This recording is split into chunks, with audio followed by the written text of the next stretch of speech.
Bonjour les amis, j'espère que vous êtes dans une forme resplendissante.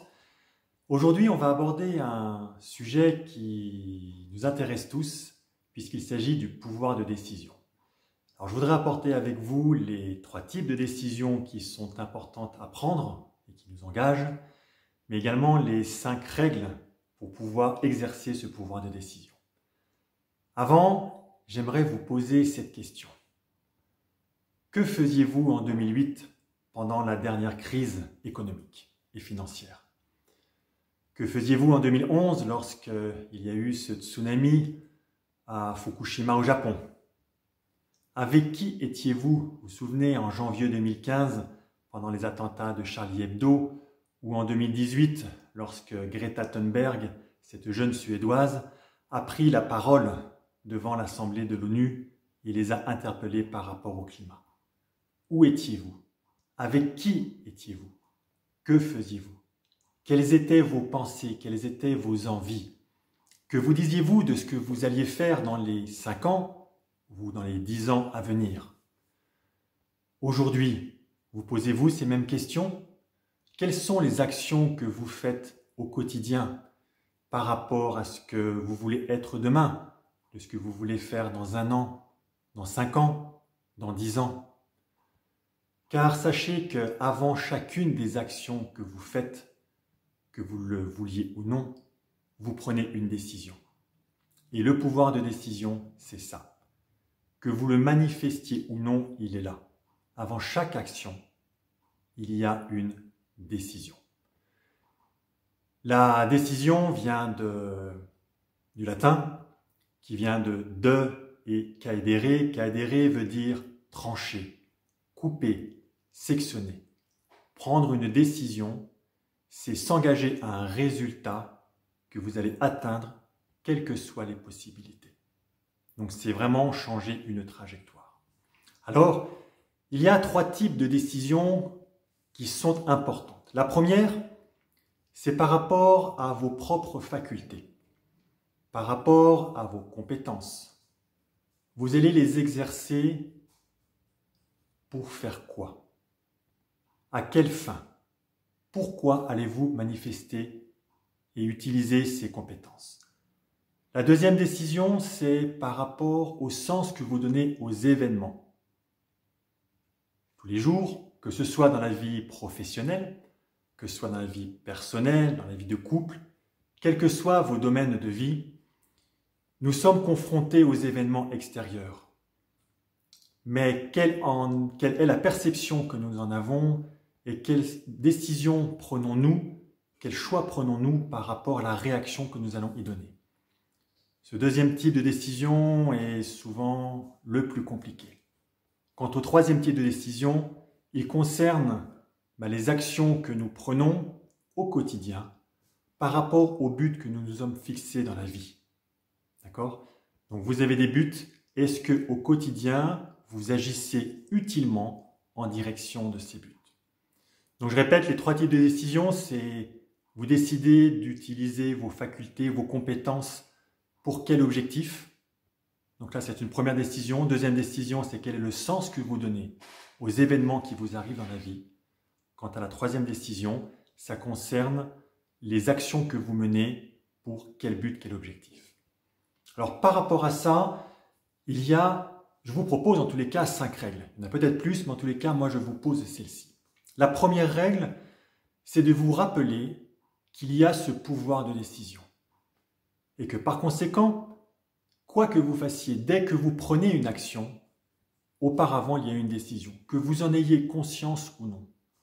Donc ce que je vous recommande, c'est que dorénavant, à chaque fois que vous manifestiez, que vous agissez, repensez à la décision que vous avez prise. Tout simplement, rien de plus. Dans un premier temps, vous faites cela.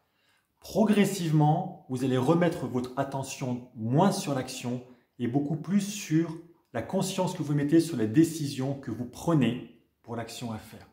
C'est-à-dire que vous revenez à la racine. D'accord? Quelle est la cause, d'accord, des conséquences qui vont suivre? Les actions sont les conséquences de la décision. D'accord? Donc je répète, première règle, quel est le pouvoir de décision? Et voilà, centrez-vous sur la décision que vous allez prendre par rapport aux actions. Ça, c'est la première. La deuxième règle que je voudrais vous proposer concerne le fait de pouvoir prendre des décisions rapidement. D'accord ? Il y a des études qui ont été faites comme quoi les personnes qui réussissent sont des personnes qui prennent des actions rapidement. Alors pourquoi? Parce que c'est des personnes qui sont connectées à leurs valeurs et qui savent où elles veulent aller dans leur vie. Donc dès qu'elles ont une décision à prendre, elles ont un terreau qui est déjà là, un terreau qui est solide, qui leur permet de dire voilà quelles sont mes valeurs, donc la décision que je vais prendre, je la prends par rapport à quelque chose qui m'habite et je la prends par rapport à une telle direction. Le fait de prendre des décisions lentement ou de tergiverser, c'est aussi redonner le pouvoir à son cerveau, mais plutôt sur la partie reptilienne du cerveau, donc la partie la plus primitive, la plus ancienne. Je vous ferai une vidéo d'ailleurs par rapport à ça, parce que c'est intéressant. N'oubliez pas que le cerveau est là pour vous protéger. Le cerveau que nous avons aujourd'hui, il a plusieurs centaines de milliers d'années, puisque la dernière fois qu'il a été remis à jour, c'était l'homme de Néandertal, n'est-ce pas? L'homme de Sapiens, pardon. Donc ça remonte quand même très très longtemps. Donc on a toujours cette forme primitive et son objectif principal, c'est quand même de nous protéger. Donc plus on va prendre du temps à prendre une décision, et plus vous allez laisser le temps à ce reptilien de se réveiller et de trouver toutes les excuses, n'est-ce pas, pour que vous ne puissiez pas passer à l'action.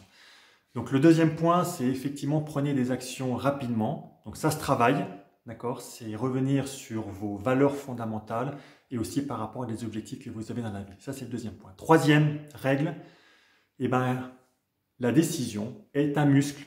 Et comme tout ce muscle, ça s'entraîne et ça se muscle. D'accord? Donc, je reviens par rapport à la première règle, le pouvoir de décision. Chaque jour, prenez conscience des décisions que vous en avez et prenez des décisions. Plein de petites décisions, mais prenez-en. Habituez-vous à prendre des décisions. D'accord? Donc ça, c'est la troisième règle. La quatrième règle concerne plutôt le fait de voir le côté positif dans les règles que vous posez. Pourquoi? Parce qu'à chaque fois qu'une action va être posée, vous aurez un résultat. Et vous pouvez être insatisfait du résultat que vous avez, mais dites-vous que si la décision a été mûrement réfléchie, elle a été faite pour vous amener dans une direction que vous avez choisie. Donc même si le résultat est imparfait, au moins la direction est bonne. Prenez l'habitude de prendre des décisions qui sont peut-être imparfaites, mais qui sont inspirantes. Le bilan, c'est que vous aurez toujours fait un pas en direction de ce que vous voulez aller. Donc ça, c'est la quatrième règle. Soyez positif par rapport au résultat. Regardez plutôt le côté du verre à moitié plein plutôt qu'à moitié vide. Enfin, la cinquième règle, soyez intransigeant par rapport au résultat que vous vous êtes donné, mais soyez souple sur le comment vous allez le faire. On ne sait pas ce que la vie va nous réserver, donc on se prévoit un chemin. La vie peut nous présenter d'autres chemins, puisque vous allez faire peut-être une rencontre, vous allez avoir d'autres événements que vous n'aviez pas prévus qui sont là, donc c'est aussi avoir cette intelligence du moment pour pouvoir se dire le comment je ne le maîtrise pas entièrement, mais par contre je suis vraiment ferme et intransigeant. Enfin les amis, une décision ça doit être un plaisir, parce qu'une décision c'est pour vous amener dans une direction, n'est-ce pas, que vous souhaitez avoir, donc n'oubliez pas. La première règle, je vous rappelle, c'est se rappeler du pouvoir de la décision. La deuxième règle, c'est pouvoir décider rapidement. Troisième règle, musclez votre pouvoir de décision. Manifestez-le régulièrement. La quatrième règle, c'est voir le côté positif. La cinquième règle, soyez ferme sur le résultat, soyez souple sur le comment vous allez manifester cette décision. Enfin, j'aimerais terminer par cette phrase d'un grand homme, Benjamin Disraeli, qui disait « L'homme n'est pas la créature des circonstances, ce sont les circonstances qui sont la créature de l'homme. » Les amis, j'espère que cette petite capsule va vous aider à manifester votre pouvoir de décision. Sachez en tous les cas que même si vous ne pensez ne pas en être conscient, chaque jour vous prenez des décisions par rapport à toutes les actions que vous menez. Je vous aime, vous êtes des êtres extraordinaires et uniques, prenez soin de vous et je vous dis à très bientôt pour une nouvelle capsule. Salut les amis!